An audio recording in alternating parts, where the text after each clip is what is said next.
سازمان جهانی سودا از تاجیکستان طلب کرده است که باج گمرکی را برای واردات هواپیماهای ملکی بیکار کند. تاجیکستان زمان پیوستن به این سازمان در قطار دیگر عهدهداری‌ها در نزد کشورهای این سازمان وعده سپرده بود که باج گمرکی واردات هواپیماهای ملکی و قسم‌های احتیاطی آن را بیکار می‌کند. حالا تاجیکستان هنگام وارد کردن هواپیماها 18% انداز می‌ستاند. این طلب سازمان جهانی سودا در حالی است که از پیوستن تاجیکستان به این سازمان 5 سال سپری شد.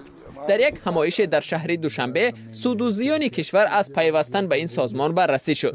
برخی از شرکتداران گفتند در این مدت هیچ سود از پیوستن کشور به این سازمان احساس نمی شود.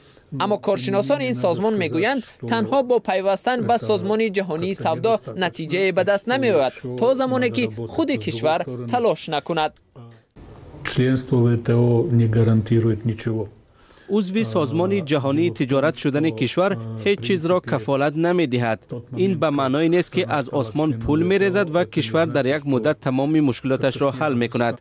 برعکس، با پیوست شدن به سازمان جهانی تجارت کشور به خود عهدهداری می گیرد و شروع از این زمان کاری عملی برای صادرات مال از کشور و سود برداشتن از قاعده های این سازمان شروع می شود. در این همایش گفته شد که پس از 11 سال تلاش برای پیوستن به سازمان جهانی سودا و 5 سال عضویت در آن، جمهوری از امتیاز چشمرسه برخوردار نشد. در بازارهای کشورهای اروپایی، روسیه و دیگر دولت‌های عضو این سازمان هنوز برای محصولات صادراتی کشور، خاصتا مال و محصولات کشاورزی بسته است.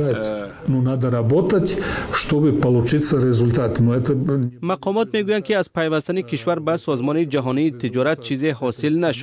برای به دست آمدن نتیجه کار کردن ضرور است.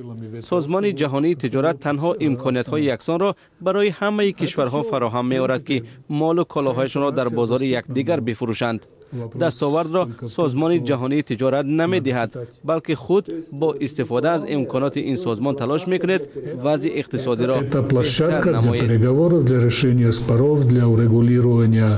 در ماه دکمبر سال 2012 تاجیکستان 159مین عضو سازمان جهانی سودا پذیرفته شد. کشور ماه می سال 2001 درخواست عضویت به سازمان جهانی سودا را کرده بود و پس از مذاکرات 11 ساله به این سازمان پیوست.